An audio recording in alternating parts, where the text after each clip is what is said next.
اللهم صل على سيدنا ومولانا محمد أفضل صلواتك بعدد معلوماتك وبارك وسلم وصل عليه. بسم اللہ الرحمن الرحیم.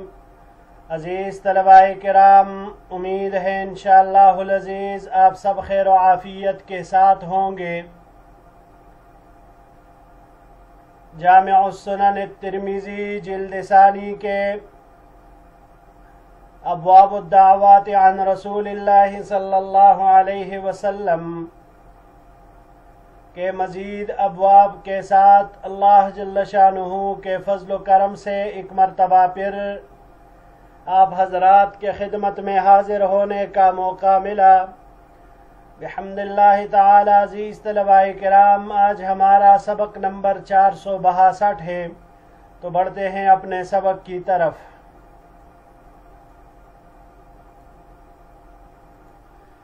باب وبه قال حدثنا الانصاري قال حدثنا مان قال حدثنا مالك عن ابي الزبير المكي عن طاووس اليماني عن عبد الله ابن عباس رضی اللہ تعالی عنہما. ہمیں روایت کی انصاری نے، انہوں نے مان سے، انہوں نے مالک سے، انہوں نے ابو الزبیر المکی سے، انہوں نے طاووس الیمانی سے، انہوں نے عبداللہ ابن عباس رضی اللہ تعالی عنہما سے ان رسول اللہ صلی اللہ علیہ وسلم کان یعلمہم هذا الدعاء کما یعلمہم السورۃ من القرآن، کہ حضور نبی کریم صلی اللہ علیہ وسلم صحابہ کرام کو یہ دعا اس طرح سکھلاتے تھے جیسے ان کو قرآن کریم کی کوئی سورت سکھلاتے تھے. اللہم انی اعوذ بک من عذاب جہنم ومن عذاب القبر واعوذ بک من فتنة المسیح الدجال واعوذ بک من فتنة المحیا والممات. هذا حدیث حسن صحیح غریب. یہ حدیث حسن صحیح غریب ہے. وبه قال حدثنا هارون بن اسحاق الحمدانی قال حدثنا عبدة بن سليمان عن هشام بن عروة عن أبيه عن عائشة رضی اللہ تعالی عنہا قالت.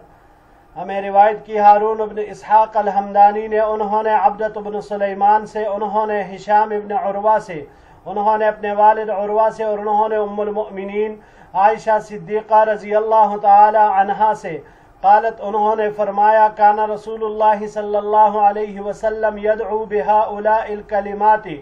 کہ حضور نبی کریم صلی اللہ علیہ وسلم ان کلمات کے ساتھ دعا کیا کرتے تھے. اللہم انی اعوذ بک من فتنة النار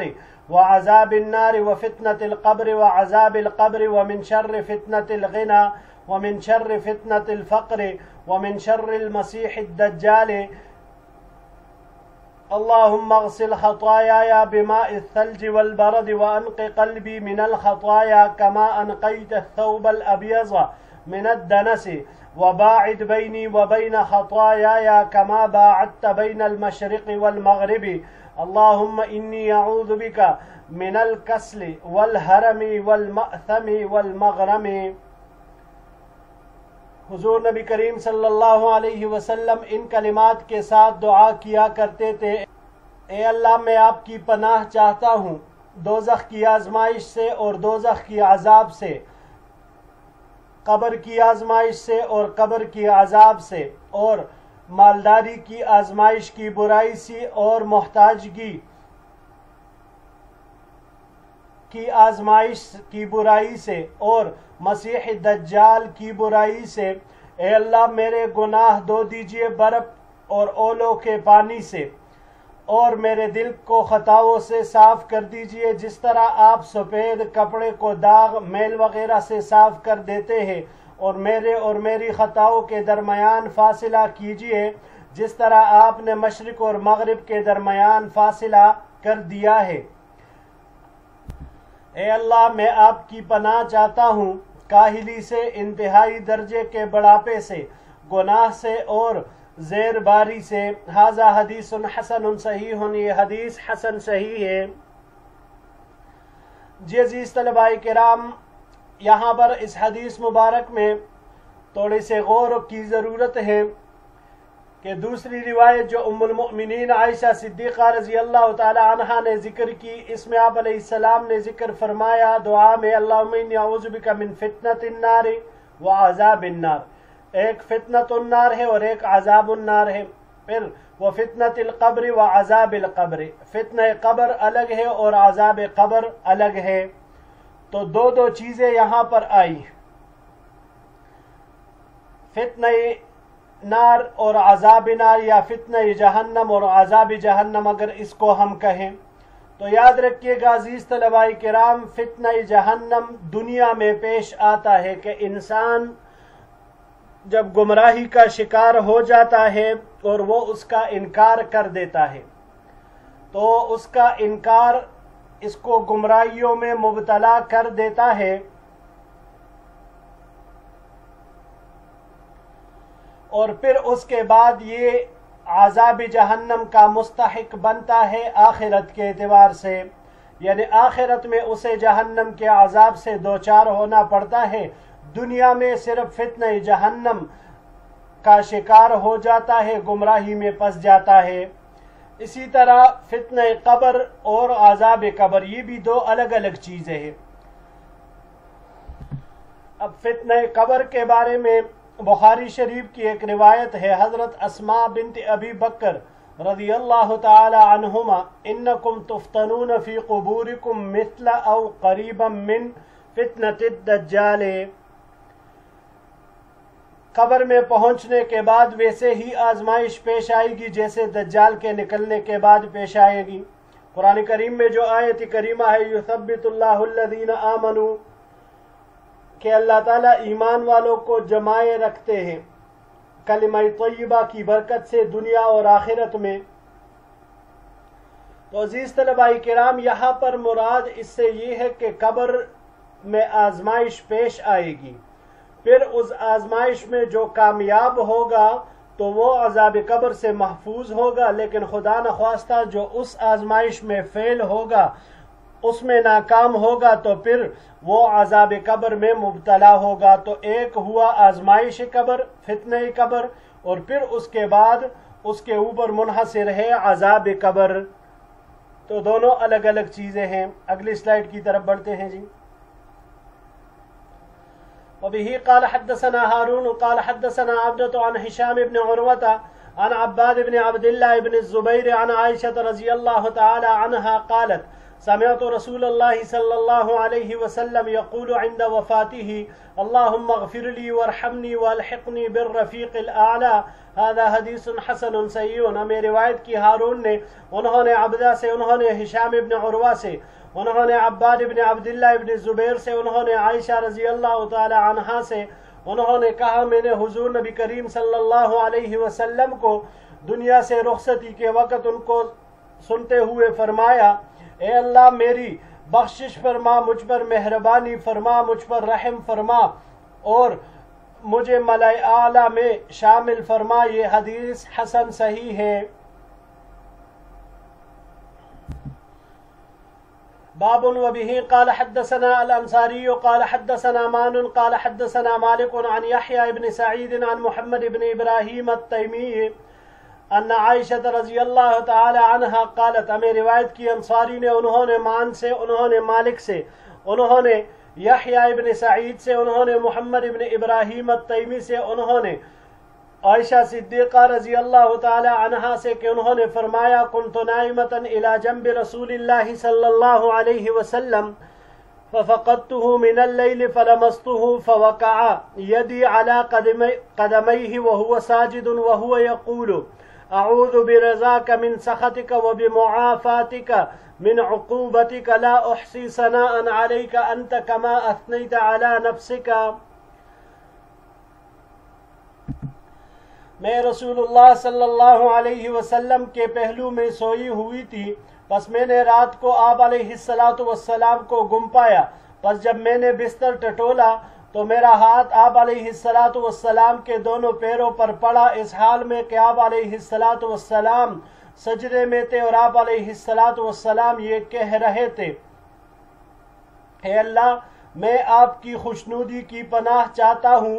آپ کی ناراضگی سے، اور آپ کی باعافیت رکھنے کی صفت کی پناہ چاہتا ہوں، آپ کی سزا دینے کی صفت سے۔ میں آپ کی تعریف کا پورا حق ادا نہیں کر سکتا، جیسے آپ نے خود اپنی تعریف کی ہے۔ هذا حدیث حسن صحیح وقد روی من غیر وجہ عن عائشہ، یہ حدیث حسن صحیح ہے اور ایک اور طریق سے بھی یہ حدیث ام المؤمنین سے مروی ہے۔ حدثنا قتیبہ قال حدثنا اللیث عن یحییٰ ابن سعید بهذا الاسناد نحوه وزاد فیہ واعوذ بک منک لا احصی ثناء علیک۔ ہمیں روایت کی قتیبہ نے، انہوں نے لیث سے، انہوں نے یحییٰ ابن سعید سے اسی سند کے ساتھ اسی طرح روایت کی ہے، اس میں صرف یہ اضافہ کیا ہے وَأَعُوذُ بِكَ مِنْكَ لَا أُحْصِي ثَنَاءً عَلَيْكَ وَأَعُوذُ بِكَ مِنْكَ، اور میں آپ کی پناہ چاہتا ہوں آپ سے، اسی کا اضافہ ہے۔ بابن وبه قال حدثنا الأنثاري قال حدثنا معن قال حدثنا مالك عن أبي الزناد عن الأعرج عن أبي هريرة رضي الله تعالى عنه أن رسول الله صلى الله عليه وسلم قال۔ ہمیں روایت کی انصاری نے، انہوں نے مان سے، انہوں نے مالک سے، انہوں نے ابو الزناد سے، انہوں نے اعرج سے، انہوں نے ابو ہریرہ رضی اللہ تعالی عنہ سے کہ حضور نبی کریم صلی اللہ علیہ وسلم نے ارشاد فرمایا لا يقول احدكم اللهم اغفر لي ان شئت اللهم ارحمني ان شئت ليعزم المسألة فإنه لا مكره له، تم میں سے کوئی اس طرح دعا نہ کرے، یعنی اس طرح سے دعا اسے نہیں مانگنی چاہیے،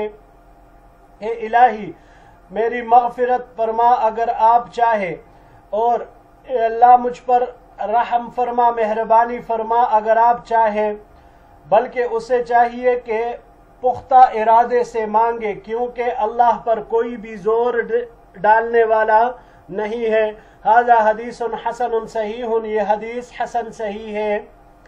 عزیز طلباء کرام، یہ جو روایت آخر میں آئی تو مطلب اس کا یہی ہے کہ دیکھیے دعا میں اللہ کی ذات کریمی کو سامنے رکھ کر اس پر نگاہ کرتے ہوئے قبولیت کی یقین کے ساتھ دعا اس طرح سے مانگنی چاہیے کہ انسان کو ہی یہ یقین ہو کہ بھائی میں نے یہ چیز مانگی اور میرے رب نے قبول فرمائی۔ اس طرح سے یہ نہ ہو کہ بھائی یا اللہ میری بخشش کر دے اگر تو چاہے، اللہ سے اس کی مشیت نہیں پوچھتے، کیونکہ اللہ پر زور ڈالنے والا کوئی نہیں ہے۔ تو دعا اس انداز سے مانگنی چاہیے کہ انسان کو اس بات کا پورا یقین ہو کہ میرا رب میری خیر بلائی چاہتا ہے، لہٰذا وہ مجھے ضرور وہی عطا کرے گا جس میں میرے لیے دنیا اور آخرت کی بلائی ہو۔ اگلے سلائیڈ کی طرف بڑھتے ہیں جی۔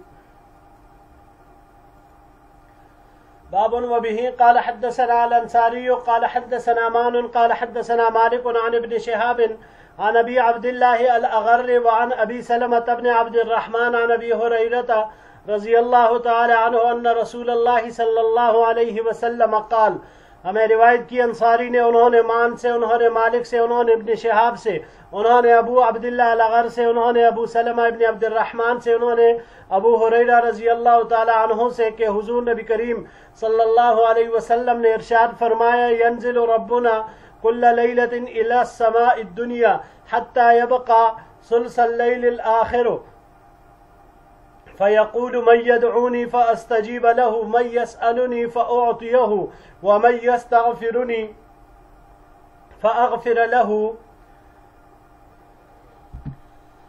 ہمارے پروردگار ہر رات دنیا والے آسمان پر اترتے ہیں جس وقت رات کا آخری تہائی حصہ باقی رہ جاتا ہے، پس وہ فرماتے ہیں کون ہے جو مجھ سے دعا کرے پس میں اس کی دعا قبول کروں، کون ہے جو مجھ سے مانگے پس میں اس کو عنایت کروں، کون ہے جو مجھ سے بخشش طلب کرے پس میں اس کی بخشش کروں۔ ھذا حدیث حسن صحیح، یہ حدیث حسن صحیح ہے۔ وہ ابو عبداللہ الاغر اسمہ سلمان، ابو عبداللہ الاغر کا نام سلمان ہے۔ وفی الباب عن علی وعبداللہ بن مسعود وابی سعید وجبیر بن مطعم ورفاعۃ الجہنی وابی الدرداء وعثمان بن ابی العاص رضوان اللہ علیہم اجمعین۔ اس باب میں ان تمام حضرات سے روایات مروی ہے۔ وبه قال حدثنا محمد بن يحيى الثقفي المروزي قال حدثنا حفص بن غياث عن ابن جريج عن عبد الرحمن بن ثابت عن ابي امامة رضي الله تعالى عنه قال قيل يا رسول الله اي الدعاء اسمع؟ قال جوف الليل الاخر ودبر الصلوات المكتوبات۔ ہمیں روایت کی محمد ابن یحییٰ ثقفی المروزی، انہوں نے حفص بن غیاث سے، انہوں نے ابن جریج سے، انہوں نے عبد الرحمن ابن ثابت سے، انہوں نے ابو امامہ رضی اللہ تعالی عنہ سے، ابو امامہ رضی اللہ تعالی عنہ نے فرمایا قیل یا رسول اللہ، کہ حضور نبی کریم صلی اللہ علیہ وسلم سے دریافت کیا گیا، پوچھا گیا اے اللہ کے رسول صلی اللہ علیہ وسلم کون سی دعا زیادہ سنی جاتی ہے؟ آپ علیہ السلام نے ارشاد فرمایا رات کے نصف کا آخر درمیان اور فرض نمازوں کے بعد۔ هذا حدیث حسن، یہ حدیث حسن ہے۔ وقد روی عن ابی ذر و ابن عمر عن النبی صلی اللہ علیہ وسلم انه قال جوف اللیل الاخر الدعاء فیہ افضل وارجى ونحو هذا، اور حضرت ابو ذر اور ابن عمر رضی اللہ تعالیٰ عنہما سے مروی ہے کہ انہوں نے نبی کریم صلی اللہ علیہ وسلم سے نقل کیا کہ آپ علیہ السلام نے ارشاد فرمایا کہ رات کے نصف آخر کا درمیان اس وقت کی دعا یہ سب سے بہتر، افضل اور اس کی قبولیت کی امید زیادہ ہے۔ جی عزیز طلباء کرام، ان دونوں روایات میں یہاں پر دعا کے بہترین اوقات بطور مثال دو ذکر ہوئے، ایک تہجد کا وقت کہ رات کا آخری پہر، اور اس کے علاوہ فرض نمازوں کے بعد۔ بڑھتے ہیں جی اگلے سلائیڈ کی طرف۔ باب وبه قال حدثنا عبد الله بن عبد الرحمن قال حدثنا حيوة بن شريح الحمصي عن بقية بن الوليد عن مسلم بن زياد قال سمعت أنس رضي الله تعالى عنه يقول إن رسول الله صلی اللہ علیہ وسلم قال، ہمیں روایت کی عبداللہ ابن عبد الرحمن نے، انہوں نے حیوہ ابن شریح الحمصی سے، انہوں نے بقیت ابن الولید سے، انہوں نے مسلم ابن زیاد سے، انہوں نے کہا کہ میں نے انس رضی اللہ تعالی عنہ کو کہتے ہوئے سنا کہ حضور نبی کریم صلی اللہ علیہ وسلم نے ارشاد فرمایا من قال حين يصبح اللهم أصبحنا نشهدك ونشهد حملة عرشك وملائكتك وجميع خلقك بأنك الله لا إله إلا أنت وحدك لا شريك لك وأن محمدا عبدك ورسولك إلا غفر الله له ما أصاب في يومه ذلك وإن قالها حين يمسي غفر الله له ما أصاب في تلك الليلة من ذنب۔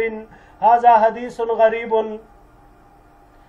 کہ جو شخص صبح کے وقت یہ کلمات کہے اے اللہ ہم نے صبح کی اور ہم آپ کو گواہ بناتے ہیں اور آپ کے عرش بردار فرشتوں کو اور آپ کے سارے فرشتوں کو اور آپ کی ساری مخلوقات کو اس بات کا گواہ بناتے ہیں کہ آپ ہی اللہ ہے، آپ کے سوا کوئی معبود نہیں، آپ یکتا ہے، آپ کا کوئی شریک نہیں، اور محمد صلی اللہ علیہ وسلم اللہ کے بندے اور آپ کے رسول ہیں۔ جو بھی یہ کلمات یہ دعا پڑھتا ہے بس اللہ تعالیٰ اس کی وہ خطائیں بخش دیں گے جو اس دن اس سے سرزد ہوگی، اور اگر شام کے وقت یہ ذکر کرے تو اللہ تعالیٰ اس کی وہ خطائیں بخش دیں گے جو اس سے اس رات میں سرزد ہوں گی۔ پھر شام والی دعا میں عزیز طلباء کرام اصبحنا کی جگہ پر اللہم امسینا یہ کہے گا، کیونکہ اصبحنا صبح کے لیے اور شام کے لیے امسینا استعمال ہوگا یہاں پر۔ باب وبه قال حدثنا علي بن حجر قال حدثنا عبد الحميد بن عمر الهلالي عن سعيد بن إياس الجريري عن ابی السلیل عن ابی ہریرہ رضی اللہ تعالی عنہ، ہمیں روایت کی علی بن حجر نے، انہوں نے عبد الحمید بن عمر الہلالی سے، انہوں نے سعید بن ایاس الجریری سے، انہوں نے ابو السلیل سے، انہوں نے ابو ہریرہ رضی اللہ تعالی عنہ سے ان رجلا قال یا رسول اللہ سمعت دعاءك الليلة فكان الذي وصل إلي منه أنك تقول اللهم اغفر لي ذنبي ووسع لي في داري وبارك لي فيما رزقتني قال فهل تراهن تركن شيئا وابو السلیل اسمه ضریب بن نقیر ویقال نفیر۔ ایک شخص نے حضور نبی کریم صلی اللہ علیہ وسلم سے عرض کیا کہ یا رسول اللہ آج رات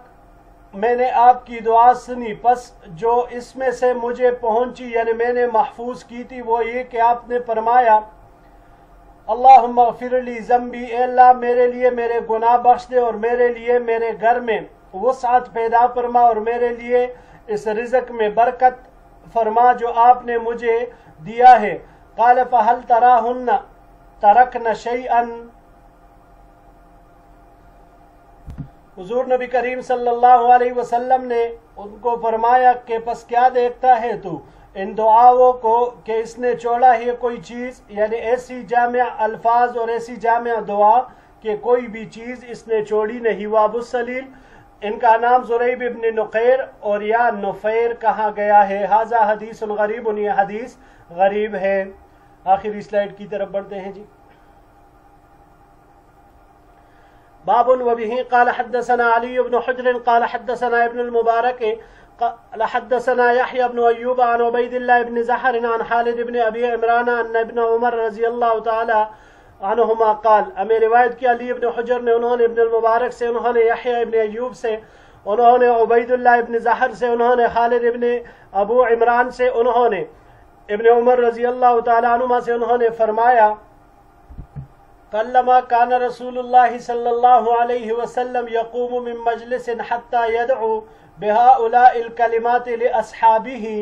بہت کم ایسا ہوتا تھا کہ نبی کریم صلی اللہ علیہ وسلم اپنے مجلس سے اٹھے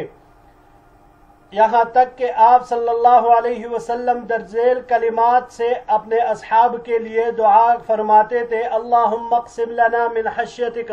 ما يحول بیننا وبین معاصیک ومن طاعتک ما تبلغنا به جنتک ومن الیقین ما تهون به علینا مصیبات الدنیا ومتعنا بأسماعنا وأبصارنا وقوتنا ما أحييتنا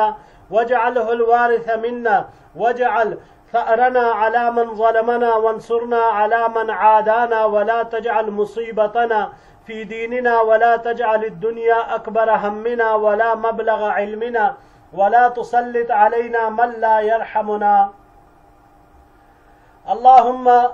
اللهم اقسم لنا من خشيتك ما يحول بيننا وبين معاصيك، اے اللہ ہمیں اپنے خشیت ڈر میں سے اتنا نصیب فرما جس کے ذریعے آپ ہمارے درمیان اور آپ کے گناہوں کے درمیان حائل ہو جائے۔ مطلب اس کا یہ ہے کہ اللہ آپ کے ڈر سے ہم آپ کی نافرمانی نہ کریں۔ وَمِن طَاعَتِكَ مَا تُبَلِّغُنَا بِهِ جَنَّتِكَ، اور اپنی اطاعت سے اتنا نصیب فرما جس کے ذریعے آپ ہمیں اپنی بہشت میں، اپنی جنت میں پہنچا دے۔ وَمِنَ الْيَقِينِ مَا تُهَوِّنُ بِهِ عَلَيْنَا مُصِيبَاتِ الدُّنْيَا، اور ایمان اور یقین میں سے اتنا نصیب فرما جس کے ذریعے آپ ہم پر دنیا کے مصائب آسان فرما دے، اور ہمیں فائدہ مند فرما ہماری سماعت، بصارت، قوت اور قوت سے جب تک آپ ہمیں زندہ رکھے، اور اس کو ہمارا وارث بنا، یعنی آخری عمر تک ان تمام اعضاء کو صحیح سالم رکھ،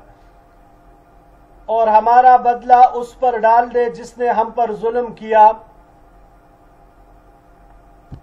اور ہماری ان لوگوں کی خلاف مدد فرما جنہوں نے ہم سے دشمنی کی۔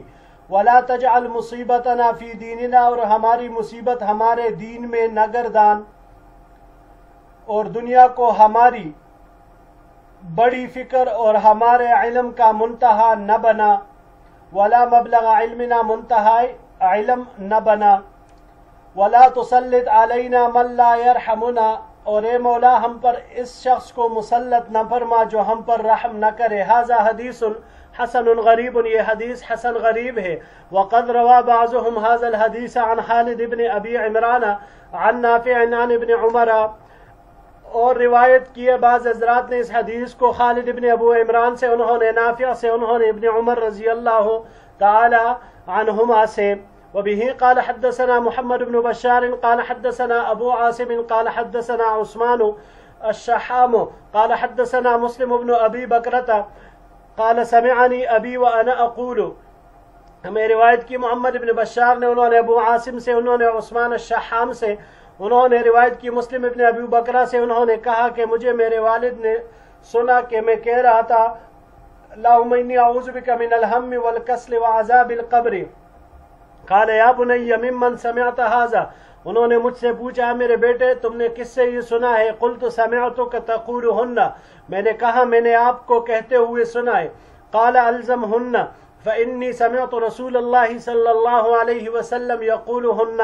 تو انہوں نے کہا ان کلمات کو لازم پکڑو، یعنی اسی طرح مانگا کرو، کیونکہ میں نے حضور نبی کریم صلی اللہ علیہ وسلم کو ان کلمات کو پڑھتے ہوئے سنا۔ ھذا حدیث حسن غریب، یہ حدیث حسن غریب ہے۔ جی عزیز طلباء کرام، یہ تمام ادعیہ جو حضور نبی کریم صلی اللہ علیہ وسلم سے منقول ہے، انتہائی جامع مانع دعائیں ہیں، دنیا اور آخرت کی بہت ساری خیر و برکتوں سے بری پڑی ہے۔ اگر کمی ہے تو ہمارے اندر ہے کہ ہم ان دعاؤں کو مانگتے نہیں ہیں، اور ایک لگے بندن سے ہم بس روزانہ رٹے رٹائے الفاظ سے دعا عادتی انداز میں مانگتے ہیں، نہ رغبت ہوتی ہے اور نہ ہی رہبت ہوتی ہے۔ اللہ جل شانہ ہمیں ان الفاظ کے ساتھ، ان ادعیہ کے ساتھ پورے خشوع اور خضوع سے دعا مانگنے والا بنائے، آمین۔ جی عزیز طلباء کرام، یہی تک ہمارا آج کا سبق تھا۔ انشاءاللہ العزیز زندگی رہی تو اگلے درس میں